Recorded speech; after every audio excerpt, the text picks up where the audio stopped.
নমস্কার বন্ধুরা, কিভাবে বেগুন কাটবেন? বন্ধুরা, কোন সবজির জন্য কিরকম ভাবে বেগুনটা কাটলে ভালো হবে সেটাই বন্ধুরা আমি আপনাদের সাথে আজকে শেয়ার করছি। আর বন্ধুরা, এর আগেও আমি সবজি কাটার ভিডিওতে বলেছিলাম যে সবজি কাটা কিন্তু একটা খুবই গুরুত্বপূর্ণ বিষয়। সবজিটা যদি আমরা ভালো মতো না কাটি, সবজিটা কিন্তু একেবারেই ভালো হয় না। না দেখতে ভালো লাগে, না সবজিটা সুস্বাদু হয়, না খেতে ভালো লাগে। তো তার জন্য কিন্তু বন্ধুরা সঠিকভাবে সবজি কাটা জানাটা খুবই জরুরি। তো বন্ধুরা, আমি সেটাই আপনাদের সাথে আজকে শেয়ার করছি যে বেগুনটা কোন সবজির জন্য কিরকম ভাবে কাটতে হবে। বন্ধুরা, বেগুনের এই বোটাটাও কিন্তু তরকারিতে দেওয়া যায়, খেতে বেশ ভালো লাগে। প্রথমে বন্ধুরা বেগুনের বোটাটাকে এভাবে পরিষ্কার করে ছিলে নেবেন। তারপর বন্ধুরা এভাবে দু টুকরো করে নেবেন। এটা বন্ধুরা আপনারা নিরামিষ তরকারিতে, মাছের ঝোলে এই বোটাটা দিতে পারেন, ফেলে না দিয়ে। বেশ ভালো লাগে খেতে। এখন বন্ধুরা আমি আপনাদেরকে দেখাবো মাছের ঝোল আর চচ্চড়ির জন্য বেগুনটা কিরকম ভাবে কাটতে হবে। প্রথমে বেগুনটা এরকম সাইজ মতো কেটে নিন। তারপর এভাবে করে কেটে এরকম ভাবে কেটে নিন বন্ধুরা। তো বন্ধুরা, এটা আমি কাটলাম মাছের ঝোলের জন্য। এখন বন্ধুরা আমি কাটছি চচ্চড়ির জন্য বেগুন। এরকম পাতলা পাতলা করে কেটে তারপর এরকম সরু সরু করে কেটে নিন বন্ধুরা। এটা বন্ধুরা আমি কাটছি চচ্চড়ির জন্য বেগুন।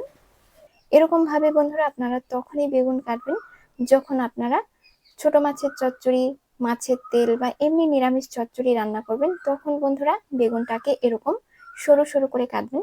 এই বেগুনটা কাটবেন বন্ধুরা আপনারা তখন যখন আপনারা মাছের ঝোল রান্না করবেন, শুটকি মাছের তরকারি রান্না করবেন, তখন বন্ধুরা বেগুনটাকে এরকম ভাবে কাটবেন।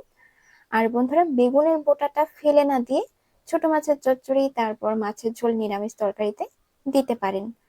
এখন বন্ধুরা আমি আপনাদেরকে দেখাবো যে শাক ভাজার জন্য, তারপর নিরামিষ তরকারির জন্য কিরকম ভাবে বেগুনটা কাটতে হবে।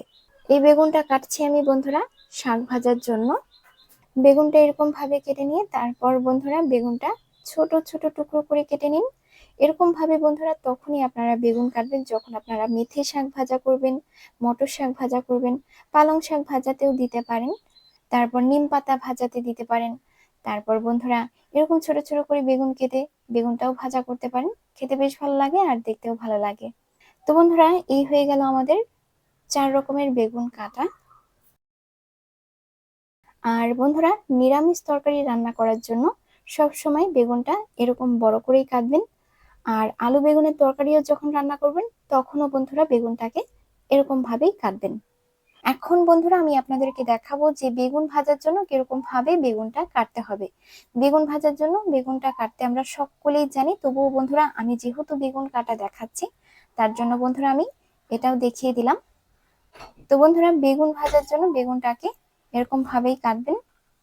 এখন বন্ধুরা আমি আপনাদেরকে দেখাচ্ছি যে বেগুনি যখন করবেন তখন বেগুনটাকে কিরকম ভাবে কাটবেন। বন্ধুরা বেগুনি যখন করবেন তখন বন্ধুরা বেগুনটাকে এরকম পাতলা পাতলা করে কাটবেন। এই যে দেখুন বন্ধুরা, বেগুনটাকে আমি এরকম পাতলা পাতলা করে কেটেছি। তো বন্ধুরা বেগুনির জন্য বেগুনটাকে এরকম পাতলা পাতলা করে কাটবেন।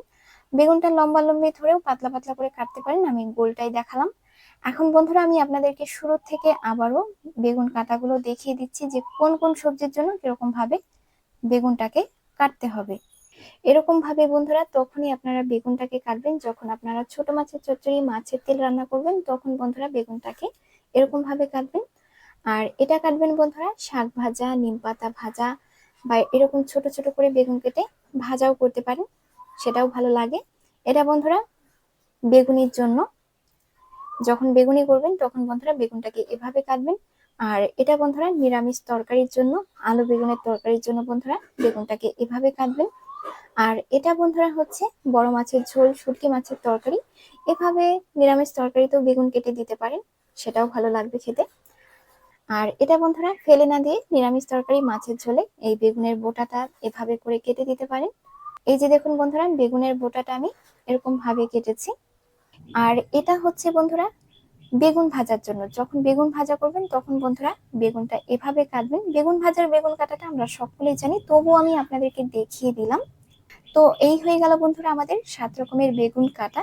আশা করছি বন্ধুরা আপনারা ভালো মতো বুঝতে পেরেছেন যে কোন সবজির জন্য কিরকম ভাবে বেগুনটা কাটতে হবে, কিভাবে বেগুনটা কাটলে ভালো লাগবে দেখতে। তো বন্ধুরা, বেগুন কাটার ভিডিওটা আপনাদের কাছে কেমন লাগলো কমেন্ট করে জানাবেন, আর লাইক শেয়ার সাবস্ক্রাইবও করে দেবেন। তো বন্ধুরা, আজকের জন্য এতটুকুই। ভালো থাকবেন সবাই। নমস্কার।